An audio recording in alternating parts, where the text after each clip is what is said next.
Friends, I have Robert McDuffie, who will be soloing with the Czech National Symphony at Carnegie Hall really soon. And actually, you can grab tickets online at carnegiehall.org. And I have the pleasure of speaking with him today, who is a soloist for that cycle. Robert, how are you? Hi, thanks for having me. You're welcome. It's a pleasure to speak with you, and I'd love to just dive right in if you don't mind. And Sure. you're going to be performing the Brahms Violin Concerto, is that right? That's correct. So what was that your decision to perform the Brahms? Was that the Czech National Symphony reached out to you and they had you they just had this image of like you playing Brahms Violin Concerto? How was that conversation started and how this collaboration began? It was my idea. I have uh, a nice, healthy relationship with my manager. Um, he's been my partner for my career for well over 20 years, Tim Fox, and we're more partners than I think agent artist relationship. It's a project oriented relationship. We've done a lot of fun things together over the years, including a Philip Glass commission concerto that he wrote for me, touring with Mike Mills from the rock band REM, concerto that he wrote for me, and some really good tours with different European orchestras as well, with repertoire that I wanted to pursue. The Brahms is a piece that I never really played well. I learned it when I was young and didn't. I don't think I put in the investment that was required, and so I kind of put it on the shelf. And it was the pandemic that gave me the opportunity to revisit it. And I spent most of the pandemic in Italy, basically visiting this masterpiece and getting to know it better, and trying to discover hidden secrets. And it's been a really good experience. But were it not for the pandemic, I don't think I would have been able to invest that time into the piece. So uh, I wanted to I wanted to be able to put my own stamp on it, and I just called Tim. I said, "Hey, get an orchestra and let's do it." And that's what happened. So we have the Czechs, and they're coming over here, and we have about 7 shows. And it's really it's more of an existential thing for me. I wanted to play it while I'm still playing well, and um, so yeah, it was a conversation with Tim, and he got the orchestra, and we have some nice dates. May I just say, let's go back to what you said about practicing during the pandemic. I feel like everyone who's listening to the Violin Podcast right now, we're like, I'm going to learn a couple of Paganini caprices, maybe some couple of roads, maybe a new concerto, and then after month one, it just like totally vanished all those goals. And you're one of the few people that I have talked to that actually committed to revisiting a piece. I mean, luckily perf- um, you've learned the piece prior to the pandemic, so it's just like a revisitation. But what are some what are some challenges for you back then with Brahms, and what are some of the challenges with you now as we are approaching this concert cycle with the symphony? I think just the typical challenge is trying to first of all memorize it and play it as much in tune as I can, and tape myself constantly, listening for shifts and expressive intonation that's maybe too expressive, things like that. And no, it was just good work. I mean, I had so much time, and I just spent hours a day on it. Um, and while it was familiar, obviously, and in my inner ear, it had been quite a while um, since I'd worked on it. And I also felt, pandemic. It was tough on so many of us, but I was grateful to be 63 and not 23. I mean, I didn't. I mean, I felt that I had that space to just you know try to be happy during. I was in a beautiful city. I was in Rome, and and I had the time um, to love Rome even more. I'm there every year with a music festival that I started about 20 years ago. Um, so yeah, it was basically it was basics for several months, and then the interpretation kind of kicked in. Yeah, and of course we'll talk about practice tips later because you are the founder of the McDuffie Center for the strings For and strings, right? in Georgia. But we'll get to that in a moment because I will because to me when I was reading about you, you are very much have a entrepreneurial mindset, and you started this McDuffie Center for Strings. You are actively you're proactive in making opportunities for yourself with the Brahms and the Czech National Symphony, and you also have this wonderful partnership with your manager. And maybe we'll talk about the whole music business side in a moment, but I want to dive into the violin that you're playing on because Okay. it's a wonderful instrument that you're playing on, and I want you to tell us on how you acquired it and what's it been like playing on this instrument for you.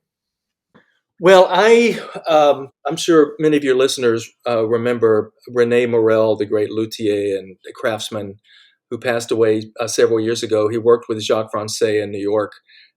He was a dear friend, and he did all my adjustments and um, and work on the violin when it was open and when it needed a new bass bar. And but he kept telling me, he said, the only violin for you is a Del Gesu. That's the only violin for you. Everything else is, you have to play a Del Gesu. That's who you are. You have to, and it's just like, okay, stop. Okay, I hear you. Um, and then some things were taking place in my career. I was making several recordings, and I was playing some, I guess, some high profile dates, and I guess I realized, oh my gosh, maybe I should start looking. I was playing um, a Galliano violin that was loud. I don't think it had much nuance to it, but anyway, it served me very well. And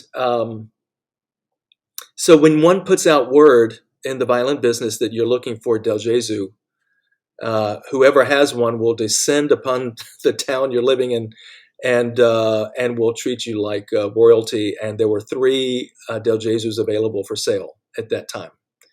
One was the Vinyalski that Bain and Fushi had. The other was the Fountain that Rene was selling himself, and the other was the Ladenburg that was owned by Dietmar Machold. Um, of course, Rene, I think deep down wanted me to buy the Fountain. It was the violins back then were running between $3 and $4 million um, back in the late '90s, and so I didn't think about money first. I just wanted to find the violin. So we had all three violins in one place here in New York with the dealers, and Machold actually owned his violin. The other two were working on consignment. And Joshua Bell came and helped me play the violins. He brought his, I think he had a Strat at the time. I had the Galliano. We played all the violins. And it was Rene who came up to me and said, I would love more than anything to sell you the Fountain, but the violin for you is the Ladenburg. That's the violin for you. And it just reinforced my friendship, and his own honesty, which you don't always find um, in the dark corners of the violin dealership world. Um, and it just meant a lot to me, and I obviously felt very comfortable playing it. So that was the violin, and I was really fortunate because Dietmar um, didn't have to give the violin back to the owner. He owned it already, and he had just opened up a New York shop and wanted an American soloist to play his violin. Um, but that's when the hard part started. I thought that it was going to be a slam dunk to find the money. Though I've lived in New York for many years, I have a lot of fans in Georgia, I guess. So I wanted to tap into that "We're so proud of you, Bobby" thing. And I remember going to the head of a bank in Atlanta and thought that it would just be so easy just to say, "Could you please just buy this violin so I can promote your bank around the world?" And I got the answer was, first of all, why do you have to play a $3 million violin? Why can't you play a $1 million violin? And that's when the sweating started, and I realized, oh my gosh, I'm so out of my league. Um, I'm just in over my head. But the answer was, well, playing on a $1 million violin is like running with a pulled hamstring. I can't do everything I want to do. And he said, well, that's a great analogy, and we're proud of you that you play in Hong Kong, but we don't care about Hong Kong. We care about Georgia, and it just went on, and that didn't work. And there were several false starts until someone mentioned the idea of a limited partnership, which I didn't know um, anything about. But at the end of the day, I'll try to explain this in a way that's clear. Uh, we found investors to buy shares in the violin. The violin was priced at 3.4 million, and we sold shares for 100,000 each. I played several private concerts for people that knew me and that were supportive of me. And at the end of the day, I realized that people were not investing in a violin, but were investing in me and my career. And that, I think that human touch helped seal the deal. It was the hardest thing I've ever done in my career, um, because with a deal like this, it's locked in funds. They can't take their money out. It's a 25-year lease. I play the violin. I just extended it for another 5 years, so I'm going to be playing it for 30 years over the long haul. But that's what we have. We have 16 people who bought 34 shares, and and we stay in touch, and they're supportive and come to all the shows, um, and yeah. So and I know that some others, after reading about this, have tried the same process. It's just difficult because it's a long term endeavor. Yeah, so there are a lot of nuances that I'm noticing, especially there's a new company I think based out of Washington D.C. called Strumenti, and they have this very similar idea where they purchase instruments and they're looking for people to invest in those instruments with however many shares, like you suggested, and then of course in business you want to have a return on investment, which means you want to see the violin appreciate so that way all the shareholders can maximize on the returns naturally in business. But most importantly, what you're suggesting in this whole idea is that you're not just investing in the instrument, but you're investing in the person. I think that's very important in the world of business and also in the world of music, because if robots were playing our instruments, if a robot is playing a Galliano, it just wouldn't be the same. I personally think, and I think that's one of the Correct. really important nuances, that you have that human connection with your audience. I tell it to my students all the time that people are there to see you. They're not there to see what you're playing on. Although it is important to have a tool that can do what you want it to do, but in the end, it's about what kind of ideas are you presenting on stage to your audience. Exactly. I mean, it's not when people ask, "Well, can I tell the difference between your Del Gesu and a modern violin?"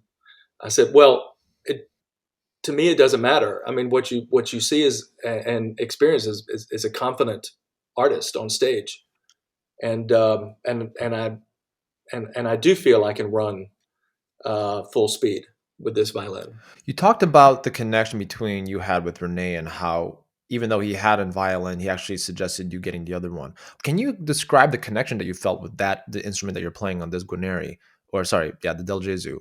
Can you describe the connection when you're playing on all of these instruments back at the time? Like, what made this one stick out to you? All three felt great under the Hmm. ear. I and they and they were not difficult to play. I could just dig in, but I needed his reinforcement. That's why he was there, obviously. Um, and I just so many of us trusted him so much, including Perlman, who joked, after Renee died, he said, "Well, I'm quitting. I'm quitting the violin." because I don't have Renee anymore. Hmm. There were so many of us who depended on him. So it really was his, you know, his almost absolutist um, reaction to the to this particular violin. I did notice that I did notice the sweetness of the E string, that was more Strad like than Del Gesu like. Of course, the G string certainly has the grit and the power and almost a subwoofer feel to it. But it was the sweetness up top that struck me. Now, my question for you is, if you don't mind commenting on this, you're searching for violins, but were you searching for bows at the same time during this time, or did you have a bow that you're completely really comfortable with and sold on, and you just use that bow on all these instruments? I know I've played the same bow. It's a Hill made by Albert Bishop in 1939. I've played the bow. The bow worked beautifully with this violin, and I've been playing that bow for almost 40 years. Um, and I have a Da Cunha, which also works well on the violin. But no, the bow is, bows are, gosh, I mean, that's just, people have asked me, what is it about? What is it? And I don't, I mean, I play golf, and I use the analogy of a putter. It's just, it can be a $7, hand me down, and if it works, it works. And that's, I am not a connoisseur. I'm definitely a consumer, but I just know what I needed and what felt right, and I didn't need to go look for another bow. Well, that's good for you. A lot of people spend a lot of times just searching for a decent quality bow that matches their instrument. I know we've had many violinists on the podcast who spend some time trying to do both at the same time. Like, I know Angelo Zhang Yu from the Shanghai Quartet was talking about how he was saving all his money for this one bow. And they're like, okay, this bow was like a real game changer. And then he acquired a Strad loan, and now he's able to like combine two peas in a pod. It just fits, and it works really nicely. Yeah. Oh, great.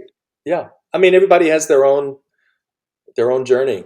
I mean, it's I just yeah. I've always just felt so great with this stick, and It's just a stick, and right? It's all about you who masters that. This Pernambuco piece of wood. I want to dive into some of the recordings and the repertoire that you have played in the past. Like this, the Brahms was known to be one of the most difficult yet almost impossible concertos to be played, and now most soloists around the world are playing this with symphonies.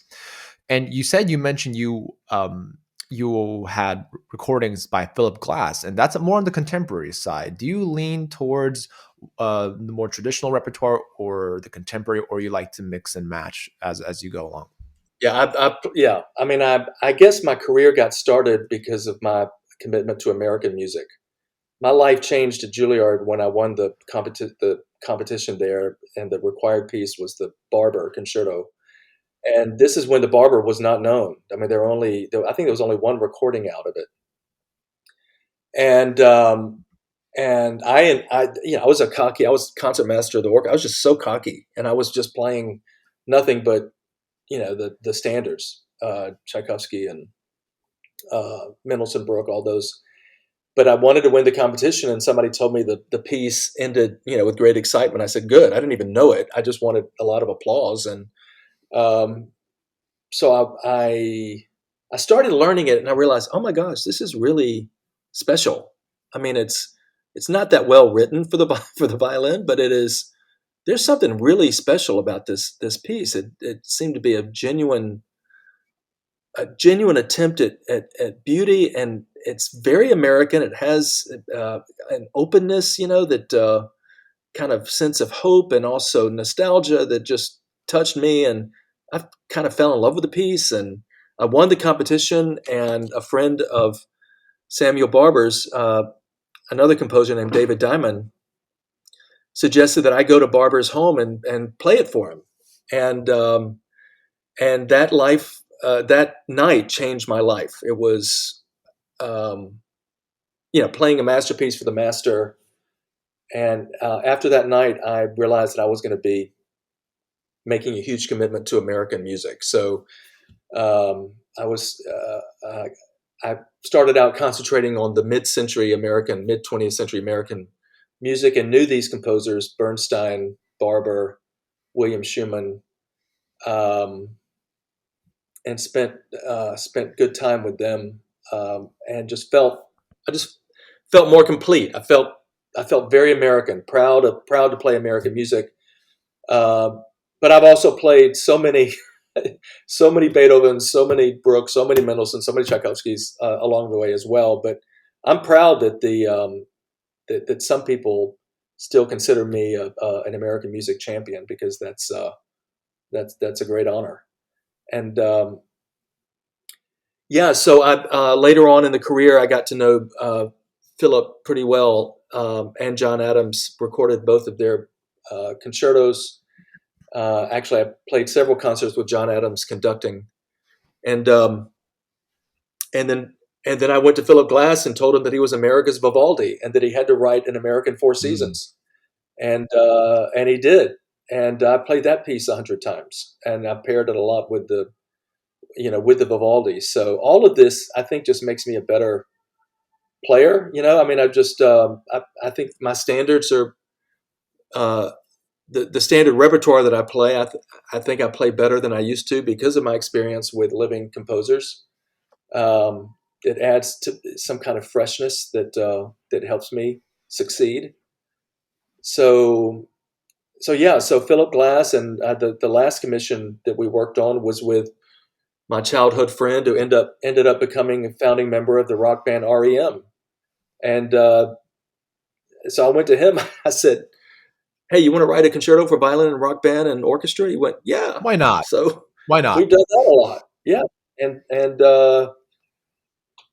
yeah, it's just good to just to stay on your toes while playing music that you love. I think what's fascinating is working with living composers.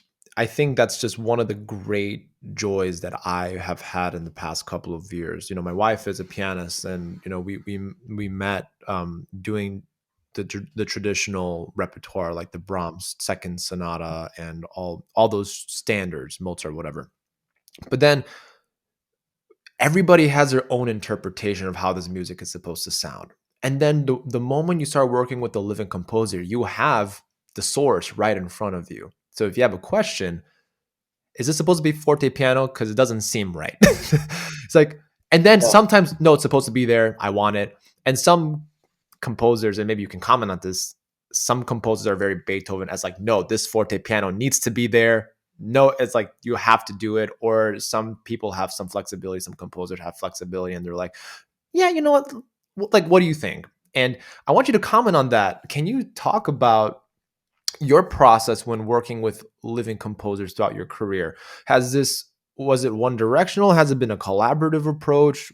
This, and I also, side note, John Adams Chamber Symphony, I had to play that in college. What a difficult third movement, the Roadrunner. Oh my gosh, I don't know if you're familiar with it at all, but that Roadrunner I, is a His it's a beast, and that was it's his amazing music music. It's is like the not. minimalist, minimalism at its finest. And but anyways, yeah, talk about that collaborative approach with the composer, because Well, it's funny. When I first met John Adams, he was conducting for me in Italy, but I wasn't playing his music. I was playing Bernstein's which is Serenade. also another great piece. If the audience has not heard of the Bernstein Serenades, fantastic music. Yeah, that's a major. It's the name. The title is misleading. It's a major violin concerto. Um, you think of serenade, you think of a Dvorak serenade or Tchaikovsky serenade, or Tiny Tim, Right. through the tulips. I mean, it's a major work. Um, but so I met John just as a conductor, not as a composer. But I was learning his piece when we met, because I was going to be recording it later. And he is, to your point, he is very detail oriented and doesn't miss a beat with his music. He knows what he wants, and and his accents are placed in the spots where he wanted them, and he expects them to be played. Samuel Barber was much more open. He just felt if you can sing his music, then it's going to work. And he was much more generous, I think, with letting me do my own thing with his piece. Philip, kind of the same way. Philip had one or two suggestions about dynamics, I think. But no, all of that works well. I still, I guess I would, if I had a choice, I would prefer to be the one to have the final say on how the Most piece is done. violinists would like to have the final say, but sometimes we don't have that luxury. I know that for me, at least in my experience, sometimes. Yeah, I mean, it's and usually, I mean, John Adams knows what he wants. I mean, he's a great composer for a reason. I mean, his violin concerto is just the hardest damn thing I've ever played. It's just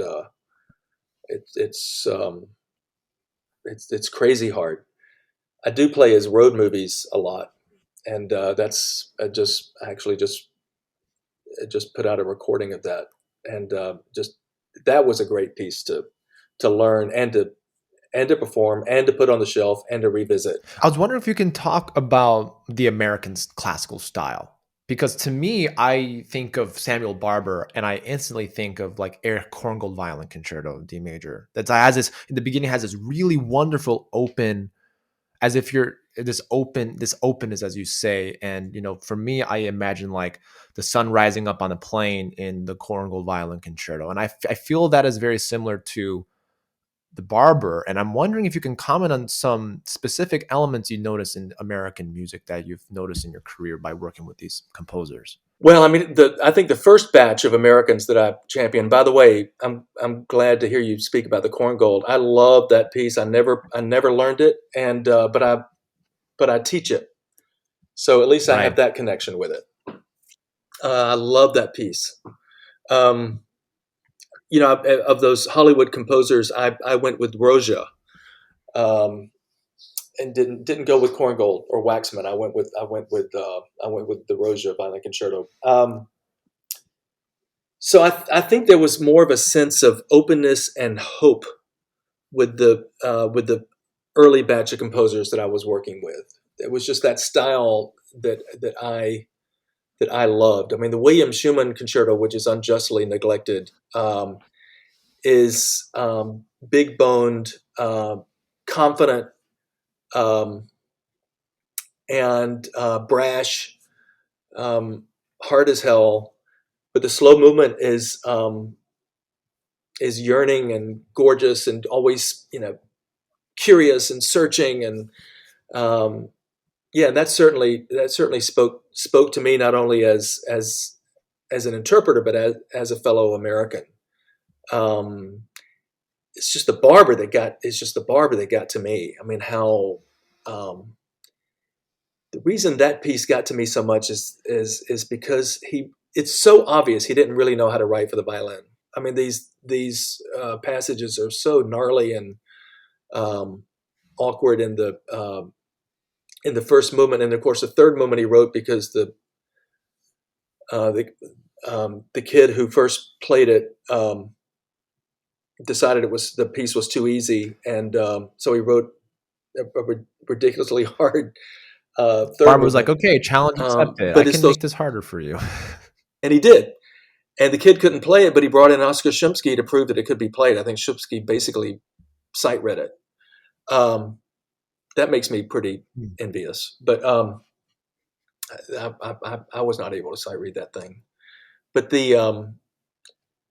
it's the warts and all of the first movement that gets to me with the Barber Concerto. It's a little heavily orchestrated, but he's basically just vulnerable, and that really struck me. And he did tell me, he said, if you can't sing my music, it's not worth playing. But with the composers, later on, composers like Paul Moravec, there's so many, I don't want to leave anybody out, that I've worked with. But I guess Philip Glass started speaking to me as well. Like a lot of Juilliard students back in the day, we loved making fun of Philip Glass's music, and just didn't take it seriously, and that was a big mistake on our part, because when the idea came up to record his first concerto, I remember sitting on the floor with my wife, having a glass of wine, listening to Gidon Kramer's recording with the Vienna Philharmonic, and I went, "Holy, this piece is amazing! It's so manipulative, but in the greatest sense of the word, and it just totally seduced me, and I just couldn't wait to learn it." And that's when I met Philip, and I went and played it for him, and he liked it. And the only thing he said, it was right before the recording with the Houston Symphony and Eschenbach, and he said, "Listen, you sound fine. It'll be great.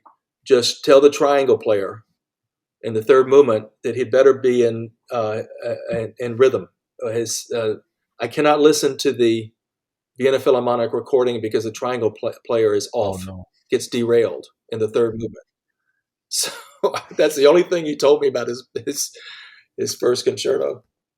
And then I started playing that a lot, and that's when I realized I wanted him to write the American Four Seasons, and that was a much closer collaboration, because he was amazing. He would send me snippets and the MIDI recordings of the pieces, and then he gave me a gift. He gave me 4 solo introductions to each season that could also be strung together as an 11-minute piece for solo violin. So each season has an introduction. So it was so kind of him to do that. So that, yeah,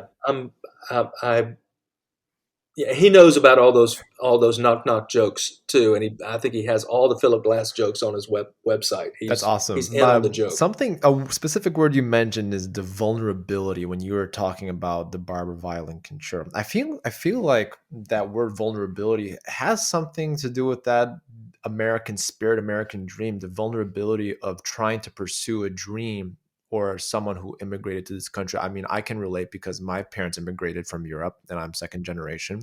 So there's this vulnerability of like, okay, I'm going into open waters. I have no idea what to do, but I'm going to give it my best. And that's why I kind of mentioned the Korngold Violin Concerto, because you have this open space in the first movement that is just optimistic. You have this optimism. And then the second movement, you're just completely in love with this idea of the American dream. But then now you got to hustle with the third movement. It's so difficult. And then you're like, I feel like that third movement of the Korngold just lifts my spirit up. There's like, okay, I just want to go out and do something. I want to go work.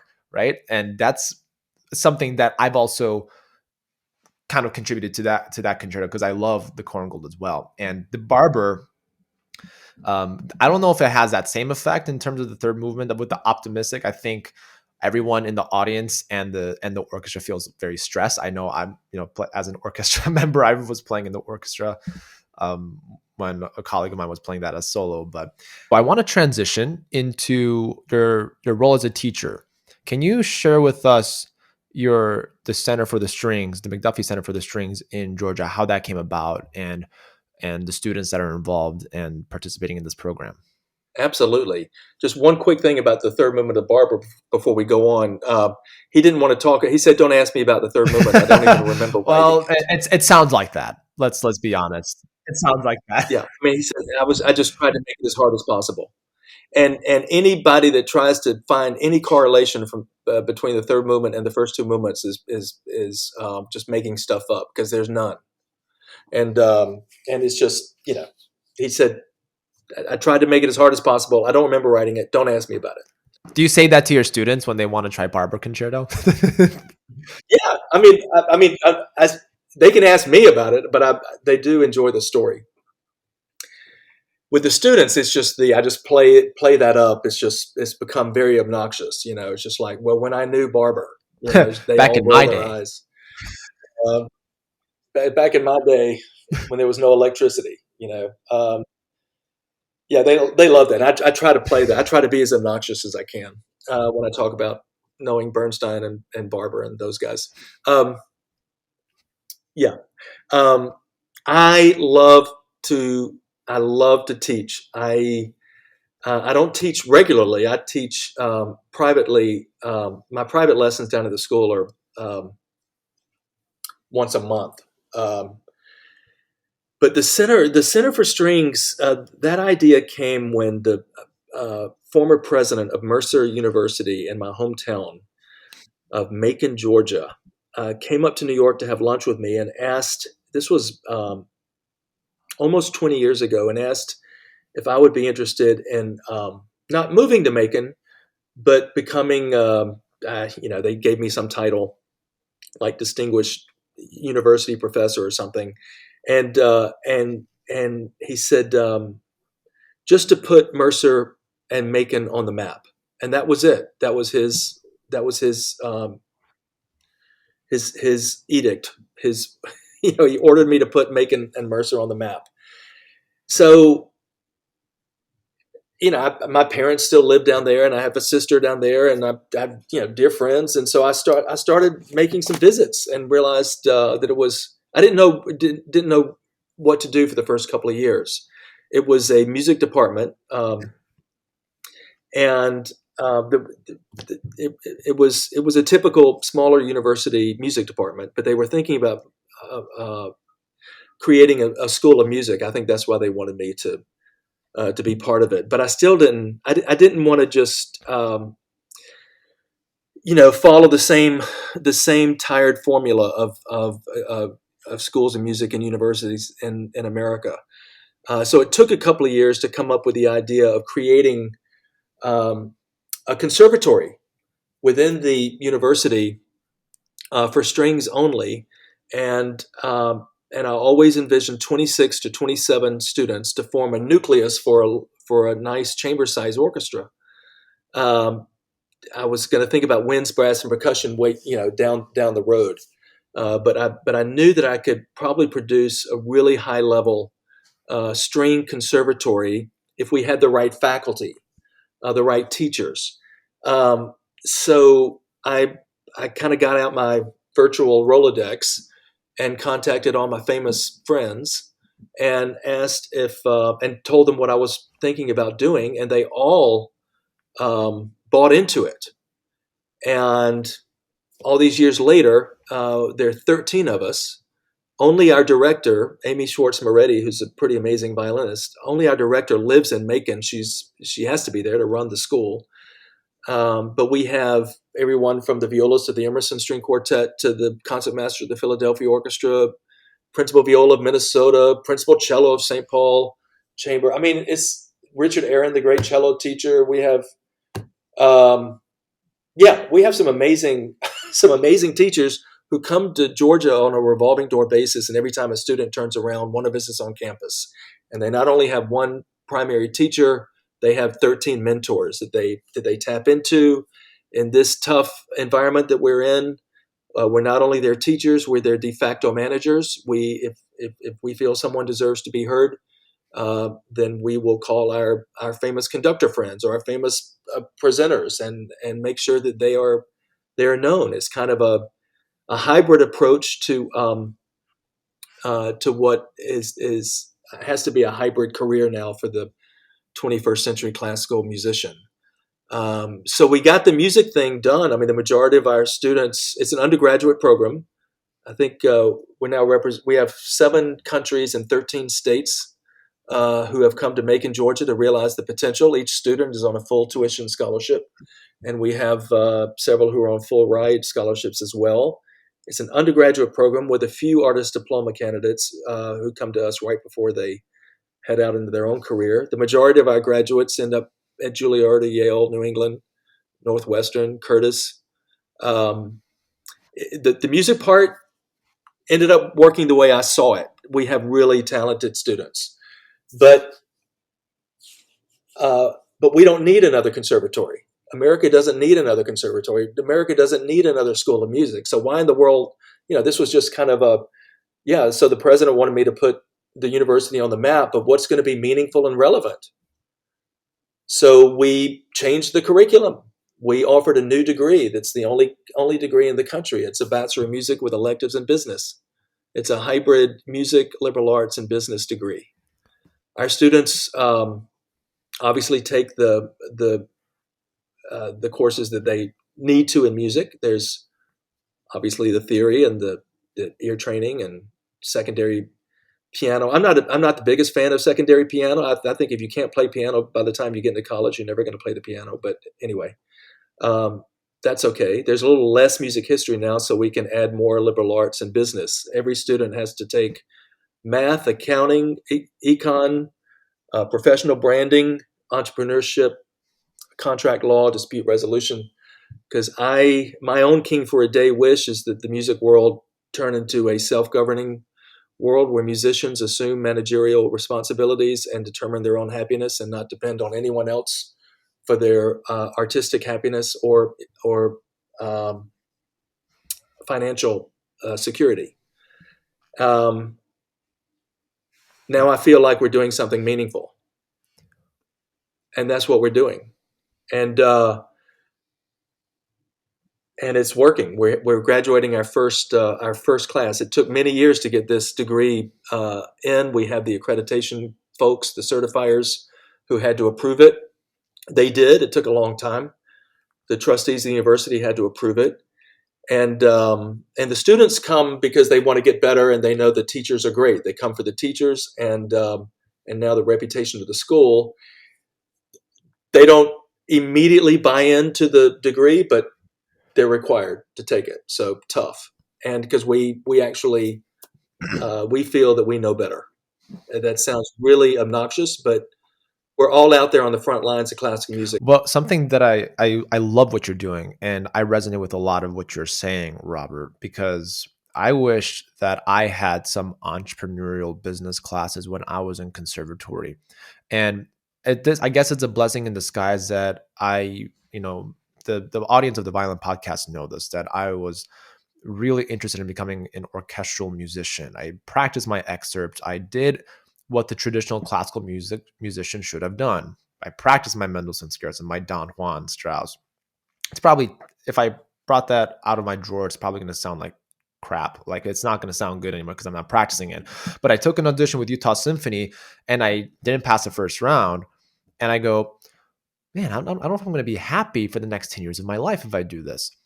And I go, okay, well, I'm going to pivot and I want to try something different. I want to try something new. So I go the entrepreneurial route. I go towards personal branding and social media and the Violin Podcast and the YouTube channel that I have, which, by the way, for all the Violin Podcast listeners, violin tutorials in the podcast show notes. No shame in promoting that. But at the same time, though, I guess your program is the first that I've heard of that is trying to implement the business aspect, which I think is incredibly smart.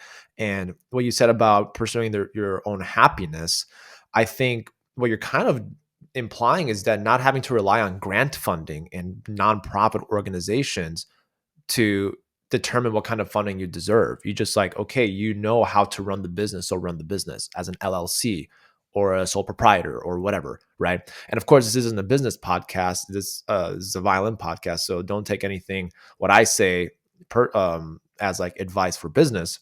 But this is just something that I've noticed in my career path, that it is important to know all of this. And it's not so much, all these music businesses in the classical music world, these schools are also a business. They have to promote and they have to recruit students and all that stuff. But what I really enjoy the fact that it's a full ride for your students. I think that's important because we don't have too many programs like that in the US.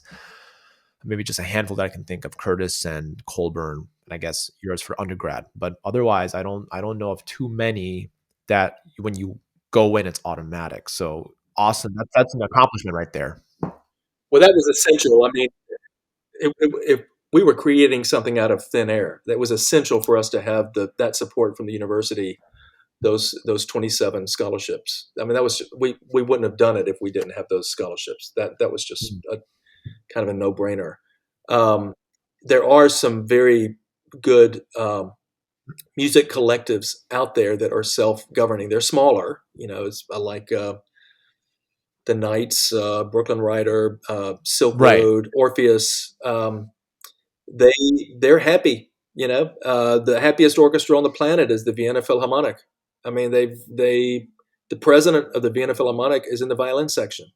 Actually, he's speaking to my entrepreneurship class this semester about what makes the Vienna Philharmonic tick. Uh, because most conservatory students, string students, most look at orchestras as a viable way to make a living. So I use the orchestra example when I speak about musicians having more say in how their own artistic dreams are realized, um, uh, and I look at the business model of the American Symphony Orchestra, where you have the board members at the top, and then you have the administrators, and then you have the I rank and know. file employees, the musicians who have allowed themselves to be rank and file employees because it's the only they think that's what they're supposed to be. Um, my entrepreneurship class has a final exam where people have to ask for money. It's kind of a Shark Tank. They go to a business person in the community and ask for money for something they believe in, and if they don't do well, they don't get the funds. Um, Board members in these nonprofit performing arts organizations are the good guys. The board members don't get paid to sit on that board. They give a ton of money because they want beauty in their community. Board members are the good guys. Mm. Musicians are the good guys. Board and musicians need to be equal partners in governance in the American Symphony Orchestra business model.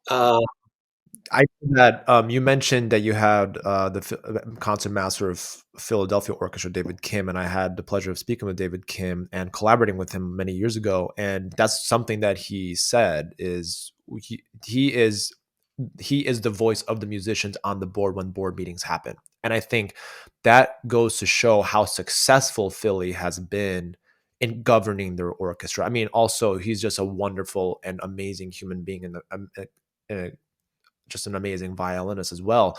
But I feel like more American orchestras can kind of follow that model, just to collaborate, to collaboration as opposed to politics. And Well, he's a remarkable human being, and and you're right. He is a great leader, and what he does at our school, I mean, he focuses on orchestral rep. He holds mock auditions every time he's in Macon. Um, he is remarkable. I would like for the Philadelphia Orchestra and others to go even further than they are now. Instead of just having a token musician on the board. Not that there's anything token about David Kim.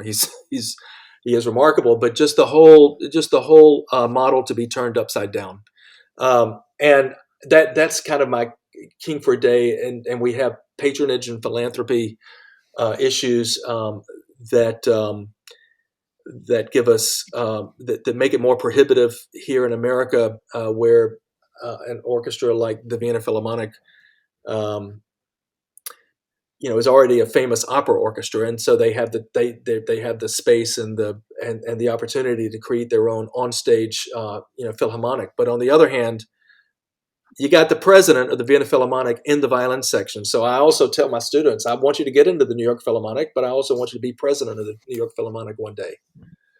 I mean, I don't know how it's all going to shake out. I just want my students to be ready, and if it's not going to be in the American Symphony Orchestra world in my lifetime, um, at least they can create their own opportunities with their own music collectives. great. I would love to completely pivot and change directions and talk about we talked about teaching, but I want to talk about your approach to teaching. Are you more of a technical person?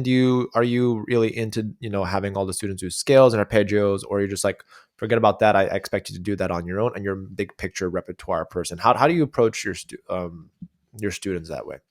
Well, at the center, we have three violin teachers. Everyone has three teachers. Amy Moretti, who's the primary teacher, teaches 3 lessons a month. David Kim and I split the fourth lesson per month. David focuses more on, he'll hear the repertoire, but he'll throw in the orchestral excerpts. So Amy is the one who sees them 3 times a month and spends more time on technique, etudes. Um, I've been giving master classes. I don't know. Can we say Yeah. master classes anymore? I've been giving classes um, at the Aspen Festival for the past 30 years. I love that, and I really just pour myself into it.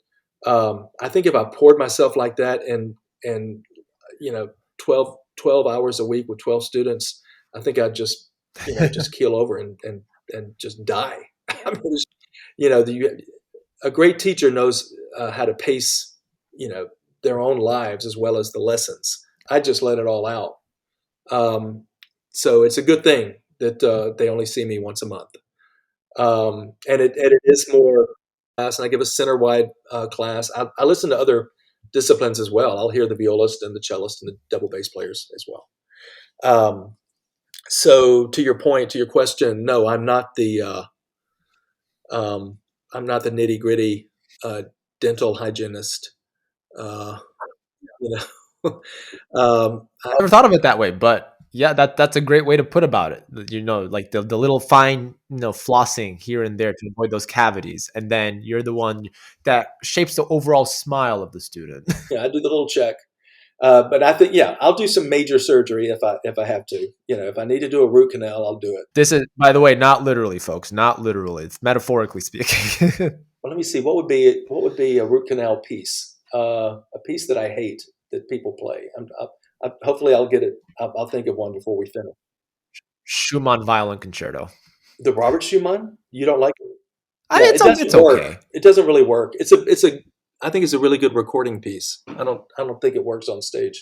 Anyway, so I do want to mention. So that's kind of it. So down at the center, the primary violin teacher is Amy Moretti, who is very close with James Ennis, is in his string quartet. She's an amazing fiddle player, and she's been running that school for since she came to Macon. And David Kim and I are the two other teachers. On the viola side, it's Becca Albers and Vicky Chang, both well-known players and pedagogues. Cellist, Leo Singer, Julie Albers, and Richard Aaron. Bass is Daniel Tosky from the Atlanta Symphony and Jeffrey Turner, longtime principal bass of Pittsburgh, now teaching in Indiana, and comes and helps with us and also prepares the orchestra. I do want to mention our orchestra that's also the first of its kind, only because it's so string centric. Our string players deserve to play the great orchestral repertoire, right? So Mercer doesn't have a winds, brass, and percussion for us, and I didn't really just want to just hire ringers, freelance ringers from around the state. So I went to my friends at the Atlanta Symphony, to the principal wind, brass, and percussion players to become mentors at my school, and they all agreed. And now the new orchestra is the McDuffie Center string players plus alumni who are often. We have alumni in San Francisco Symphony and Houston Symphony and all around the country who come 4 times a year to flesh out the strings. So we have 35 string players. And then we have the principal wind, Wow. brass, and percussion of the Atlanta Symphony to create this kick-ass uber orchestra in my hometown of Macon, Georgia. And that makes me happy. And I can hear the excitement and happiness in you, because what you've built, what your entire faculty has built, is just an amazing community. I took a look at the website. All I see is just happy concert goers. I never see any frowny faces. Sometimes you go to concerts and everyone's so serious, but that's not the whole point of music. Music is supposed to be enjoyable and not supposed to be um, too serious. I mean, there is serious music out there, but also for the No, pleasure it's of just we joy, don't want to right? punish. We certainly don't want to punish an audience, and Precisely. Yeah. and we don't do that. Well, Robert, I definitely overstay my welcome in this conversation, but I do want to end on I just want to end with one question. If there is any kind of advice for the pre-professional, professional violinist out there who's listening to this podcast, or for the concert goer who's just interested in violin, what do you have to say to them? The floor is yours. Oh, so advice to the pre-professional. Pre-professional or professional violinist. You know, if you were to Okay, give well, career advice, violinistic advice, let's start. anything. Let's start there. Just don't shy away from your goals and your dreams, but make sure you're informed enough to realize those goals and those dreams, whatever that may be. If you're not in university yet, and if you're really good, you can audition at the McDuffie Center for Strings, and we'll show you how to get there. Um, and if you're professional, yeah, just have more of a say in how your organization is run. Just get involved with your uh, because I mean it's your town, it's your orchestra, it's your group, it's your ensemble. Um, just yeah, just dive in. To the audience goer, it really depends. Yeah, I mean, um, everybody has different reasons for going to a concert. Uh, I fell in love with my wife when I realized that when she first moved to New York, she went to concerts. She took the basic classical music. She's a literary publicist, but she loved music because in university she took a music appreciation course. She didn't know who was playing. She didn't care who the artist was. It was all about the music for her. She would go to the Carnegie Hall to hear the Mendelssohn Violin Concerto because that was her favorite violin concerto. I said, "Well, who was playing?" She said, "I don't know." I went, "What?" I mean, what? You don't even know who's playing? Um, and in a way, that freed her up to enjoy um, that masterpiece. And in a way, wouldn't that be nice if everybody went to concerts that way? Because it really is about the creator. I mean, I was this cocky Juilliard kid. I realized my role right after I played for Samuel Barber. It's really not about me. I mean, I'm an interpreter of great art, and but the American marketing model has to make sure you have a good headshot, and you have a good you've been on TV, and you have recordings and things. So it's about the music. It really is about the music. So uh, be curious about the music that that you listen to, and um, I would go more for the music than the performer. Excellent. Well, ladies and gentlemen, you can hear Robert McDuffie with the Czech National Symphony and Carnegie Hall in February. So definitely get tickets to that, because the Brahms Violin Concerto is one of the most gargantuan violin concertos that you can listen to, but also just an amazing piece of music art. So, Robert, such a pleasure to speak with you. I'm glad I made a new friend, and I'll leave links in the podcast show notes for everything Carnegie Hall related and for your tour. So thanks again for coming on. Fantastic. Really enjoyed meeting you, Eric. Thank you so Thank you. much.